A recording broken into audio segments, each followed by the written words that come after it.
ગઈકાલે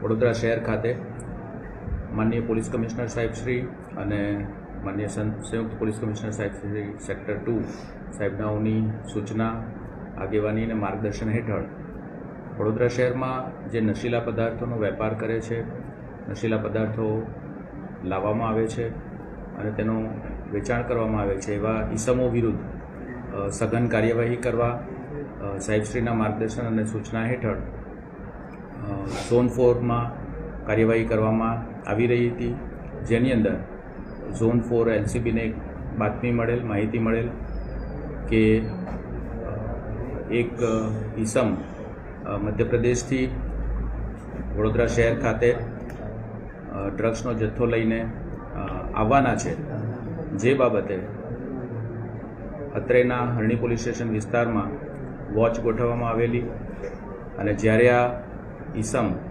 અને કાર અહીંયાથી પસાર થતી હતી ત્યારે તેમને રોકીને તેમની ઝડપી તપાસ કરવામાં આવેલ, જેમાં અયુબ ખાન મોહમ્મદ જમાન ખાન રહે સુરજાની ગામ, હનુમાન મંદિર પાસે, તાલુકો સીતામऊ, જિલ્લો મંદસૌર, મધ્યપ્રદેશ અને નાઝમીન વાઇફ ઓફ અયુબ ખાન સુરજાની ગામ, હનુમાન મંદિર પાસે, તાલુકો સીતામऊ, જિલ્લો મંદસૌર, મધ્યપ્રદેશના હસબન્ડ વાઇફ કારમાં હતા અને તેમની પાસેથી મેફેડ્રોન ડ્રગ્સ મળી આવેલું છે. કુલ વજન 1 કિલો 396 ગ્રામ, કિંમત 41,90,130 રૂપિયા. આ ડ્રગ્સ બાબતે તેઓ પાસે કોઈ કાયદેસરના કાગળો કે આધાર પુરાવા ન હોય અને બિલકુલ ગેરકાયદેસર આ ડ્રગ્સ હોય, જે FSLની પ્રાથમિક તપાસણીમાં જાણવા મળેલ, જેથી બંને ઈસમોને ડિટેન કરી અને કાયદેસરની કાર્યવાહી કરવામાં આવેલ છે.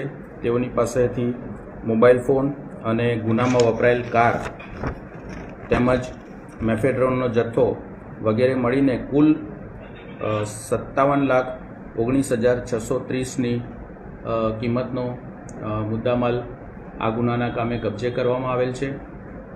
બંને તોહમતદારને અટક કરવામાં આવેલ છે અને હરણી પોલીસ સ્ટેશન ખાતે NDPS એક્ટની જોગવાઈઓ અંતર્ગત ગુનો દાખલ કરવામાં આવેલ છે. આ બંને આરોપીઓ ગોલ્ડન ચોકડીથી શહેરની અંદર દાખલ થઈ રહ્યા હતા, તો ગોલ્ડન ચોકડીથી આગળ એરફોર્સવાળો જે રોડ છે એ રોડ ઉપર તેઓને પકડી પાડવામાં આવે. અત્યાર સુધીની અમારી જે પૂછતાછ છે તેમાં રવિ નામના કોઈ ઈસમ આ ડ્રગનો જથ્થો લેવા માટે આવનાર હતા એટલી બાબત ખુલેલી છે અને ફર્ધર એનું ઇન્વેસ્ટિગેશન અત્યારે ચાલુ છે. રવિ નામનો વ્યક્તિ ક્યાં છે? ક્યાંનો રહેવાસી છે કે ક્યાં વડોદરા રહેવા આવવાનો હતો કે રસ્તામાં કોઈ જગ્યાએ મળવાના હતા? આ ઈસમ વડોદરા ખાતે ડિલિવરી લેવા માટે આવવાનો હતો એવી હાલ પૂરતી અમારી પાસે માહિતી છે. અને આ લોકો ક્યાંથી લાયા હતા અને કયા વ્યક્તિ દ્વારા એમને મેળવ્યો હતો આ જથ્થો? બંને વ્યક્તિઓની અટકાયત કરવામાં આવેલ છે. એમનું ઇન્ટરોગેશન, ઇન્વેસ્ટિગેશન હાલ ચાલુ છે. પ્રાઇમા ફેસી અમારી પાસે જે માહિતી છે તેમાં તેઓ મધ્યપ્રદેશ ખાતેથી જ આ નશાકારક પદાર્થનો જથ્થો લાવેલા છે, પણ સ્પેસિફિક ક્યાંથી લાવ્યા, કયા સ્થળેથી લાવ્યા અને કયા વ્યક્તિ પાસેથી લાવ્યા તેનું ડિટેલ માહિતી અને ઇન્વેસ્ટિગેશન હાલ અમારું ચાલુ છે. બંને જે અટકાયતી છે એમની સઘન પૂછપરછ અત્યારે ચાલુ છે અને જે કોઈ પણ વ્યક્તિ પાસેથી આ માલ લાવ્યા હશે તે બાબતેની તપાસ કરવામાં આવશે પોલીસ.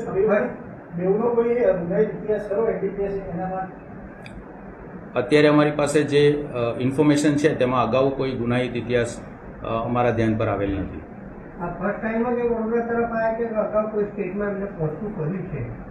એ તમામ બાબતોની હાલ બંને આરોપીને ધરપકડ કરી છે અને એનું ઇન્વેસ્ટિગેશન હાલ ચાલુ છે.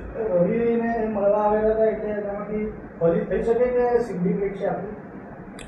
બની શકે, કારણ કે આટલી મોટી અમાઉન્ટ અને આટલો મોટો જથ્થો છે, કમર્શિયલ ક્વોન્ટિટીનો જથ્થો છે, એટલે એમાં એક કરતાં વધારે આરોપી ચોક્કસ રીતે સંકળાયેલા હશે. એમના સપ્લાયર પ્લસ અહીંના સ્થાનિક લોકો જે રિસીવ કરીને પછી એને પેડલિંગ કરે છે એ લોકો પણ સંકળાયેલા હશે. એ તમામ બાબતોની સર્વગ્રાહી તપાસ કરવા માટે હાલ અમારું ઇન્વેસ્ટિગેશન ચાલુ છે. મનસુર અને જાફર નામના વ્યક્તિ પાસેથી ખરીદી લાયા છે એવું કંઈ આવ્યું છે બાર તપાસમાં? પ્રાઇમા ફેસી અમને જણાવ્યું છે, પણ એ માત્ર એટલું જ નામ છે અને એની કોઈ વિગતવાર વિગત કે વ્યક્તિનું એડ્રેસ કે ખરેખર આ નામ સાચું છે અને ખરેખર વ્યક્તિ કોણ છે એના બાબતની કોઈ ડિટેલ હાલ અમારી પાસે ઉપલબ્ધ નથી, જેથી ફર્ધર ઇન્વેસ્ટિગેશન પર આ તમામ બાબતો ડિપેન્ડ કરશે. આ ફર્સ્ટ ટાઈમ વડોદરામાં આટલું જથ્થો પકડાય એવું કહી શકાય?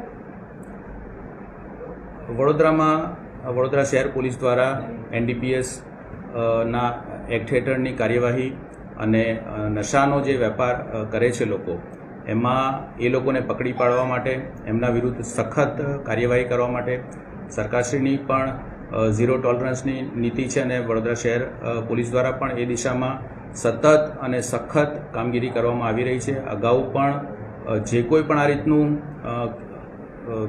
માદક દ્રવ્યો કે સાયકોટ્રોપિક સબસ્ટન્સીસ લાવતા હોય કે એનું વેચાણ કરતા હોય, એના સંગ્રહ કરતા હોય, એના અગાઉ પણ કેસ થયેલા છે. જુદા જુદા માદક દ્રવ્યો છે, ગાંજો છે, જે સિરપ આવે છે, અન્ય માદક દ્રવ્યો આવે છે, એ તમામ ઉપર વડોદરા શહેર પોલીસના જુદા જુદા પોલીસ સ્ટેશનમાં અને જુદી જુદી એજન્સીઓ દ્વારા, ક્રાઇમ બ્રાન્ચ દ્વારા, SOG દ્વારા પણ ખૂબ જ સઘન કાર્યવાહી કરવામાં આવેલી છે અને આ કાર્યવાહી અત્યારે પણ ચાલુ જ છે.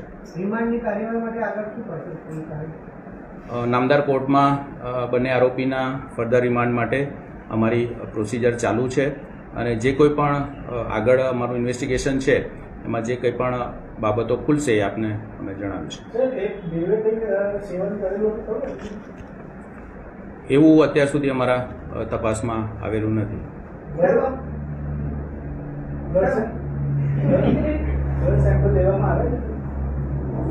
આરોપીની મેડિકલ તપાસણી જે નિયમ મુજબ અમારે કરવાની હોય છે એ પ્રોસિજર પ્રમાણે તમામ મેડિકલ તપાસણી અને ઇન્વેસ્ટિગેશન અમે કરેલું છે. એમની કારની ડેકીમાં તો કેવી રીતે આ લોકો લઈને જતા હતા, કેવી રીતે સંતાડીને લઈ જતા હતા? એમના પર્સન ઉપરથી જ મળી આવ્યું છે, વ્યક્તિના પર્સન ઉપરથી જ મળી આવ્યું છે. અમારી જે ટીમ હતી એ વોચમાં હતા અને એમના ત્યારબાદ બાતમી આધારે એમનું રોકવામાં આવ્યા અને પંચો રૂબરૂ પંચનામું કરવામાં આવેલું છે અને એમના પર્સન ઉપરથી મળી આવેલું છે. આ મહિલાની છાતી પર બાંધીને લઈ જવાથી વાત સાચી છે? સોરી? મહિલાની છાતી પર બાંધવામાં આવ્યું હતું, આ ડ્રગ્સના પેકેટ બાંધવામાં આવ્યા હતા, લઈ જવાથી વાત? યસ, એમના પર્સન ઉપરથી મળી આવ્યું છે. યસ.